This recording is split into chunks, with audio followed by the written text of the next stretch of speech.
عذاب ہوتا ہے، جانور اس کو کھا لے اسے بھی عذاب ہوتا ہے۔ اسی طریقے سے اگر مردوں کو جلا دیا جائے تو لہذا اسے بھی عذاب ہوتا ہے۔ عذاب کس طریقے سے ہوتا ہے یہ اللہ بہتر جانتا ہے، تو لہذا اس کی وجہ یہ ہے اللہ قرآن مجید کے اندر ارشاد فرماتا ہے پارہ نمبر 16 کے اندر سورہ طٰہٰ کے اندر منہا خلقناکم، ہم نے تمہیں اس مٹی سے پیدا کیا ہے، وفیہا نعیدکم، ہم تمہیں اسی مٹی سے کیا ہے دوبارہ لوٹا دیں گے، یعنی اس کے اندر تمہیں پہنچنا ہے۔ ومنہا نخرجکم تارۃ اخری، پھر کل ایک زمانے کے بعد کیا ہے ہم اسی مٹی سے تمہیں نکال کر کے دوبارہ زندہ کھڑا کر لیں گے۔ تو لہذا بندہ کو کیا ہے زمین سے پیدا ہوا ہے، زمین میں پہنچتا ہے، اسی سے یہاں سے دوبارہ کیا جائے گا۔ تو لہذا اب جو سوال تھا کہ بندہ سمندر کے اندر غرق ہو جائے یا دریا کے اندر چلا جائے یا کیا ہے جانور کھا لے یا آگ کے اندر جلا دیے جائے، تو لہذا اس کا جواب یہی ہے کہ مولانا اشرف علی تھانوی رحمۃ اللہ علیہ کیا ہے اس کا جواب دیتے ہیں۔ اس کی وجہ یہ ہے تمام نصوص کو سامنے رکھ کر کے وہ فرماتے ہیں عذاب قبر ہر کسی کو ہوتا ہے، چاہے وہ جانور کے پیٹ کے اندر ہو، چاہے وہ سمندر کے اندر ہو، چاہے وہ دریا کے اندر چلا جائے، چاہے وہ کیا ہے اس کو جلا کر کے ختم کر دیا جائے۔ تو لہذا ایک زمانے کے بعد کیا ہے جب جلا دیا جائے گا اس کی راکھ کو اٹھا کر کے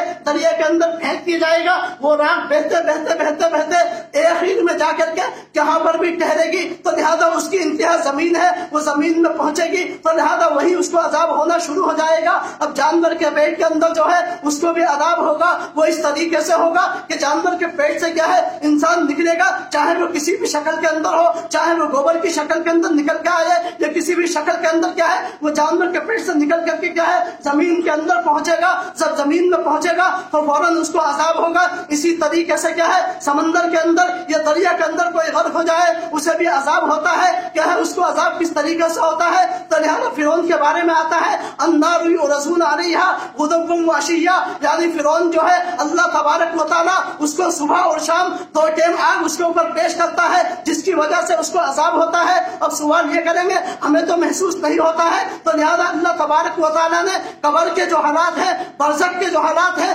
اللہ نے اسے پوشیدہ رکھا ہے، اور پوشیدے والی جو چیز ہوتی ہے وہ انسان کو دکھائی نہیں دیتی ہے، تو لہذا ہر کسی کو عذاب ہوتا ہے۔ مثال کے طور پر سمجھیے ایک عورت ہے، اس عورت کا چہرہ کیا ہے نقاب کے اندر ہے، کیا ہے ڈھکا ہوا ہے، اب کیا ہے وہ عورت تو کیا ہے باہر کی چیز کو محسوس کرتی ہے، کون شخص ہے کون آ رہا ہے، اسے نقاب کے اندر سے کیا ہے باہر کا سب کچھ دکھائی دے رہا ہے، لیکن ہمیں کیا ہے اس عورت کے چہرے کو نہیں دکھا رہا کیونکہ وہ پردے کے اندر ہے، وہ برزخ کیا ہے پردے اور آڑ کے اندر ہے، ایک دیوار کے اندر ہے، یعنی جسے پردہ کہتے ہیں، تو لہذا برزخ جو ہے وہ آڑ کی جگہ ہے، پردے کی جگہ ہے، تو لہذا پردے کے اندر سے کیا ہے اندر والی چیز باہر والوں کو دکھائی نہیں دیتی ہے، لیکن باہر والوں کو کیا ہے باہر والوں کو اندر کی چیز نہیں دکھائی دیتی ہے، لیکن اندر والا کیا ہے باہر کی چیزوں کو محسوس کرتا ہے۔ تو لہذا یہ قبر کے حالات تھے، تو لہذا اللہ تبارک و تعالیٰ نے ارشاد فرمایا وَمِن وَرَائِهِمْ بَرْزَخٌ إِلَىٰ يَوْمِ يُبْعَثُونَ، ایک زمانے کے بعد کیا ہے تمہیں قبر میں پہنچنا ہے، وہاں حساب و کتاب ہوگا۔ تو لہذا اللہ تبارک و تعالیٰ ہمیں ہر بات کو سمجھ کر کے اس پر عمل کرنے کی توفیق عطا فرمائے، اور اعمال صالحہ کی بھی توفیق عطا فرمائے، اچھے زندگی گزارنے کی بھی توفیق عطا فرمائے، تاکہ ہم جنت کے اندر پہنچ جائیں۔ اللہ تبارک و تعالیٰ مجھے اور آپ کو کہنے اور سننے سے زیادہ عمل کی توفیق عطا فرمائے۔ وآخر دعوانا الحمدللہ رب العالمین۔ جن حضرات نے سنتیں نہیں پڑھی ہیں وہ ہمارے چینل دینی مسائل اور معلومات کو سبسکرائب کریں، ساتھ ہی بیل کا آئیکن دبانا نہ بھولیں۔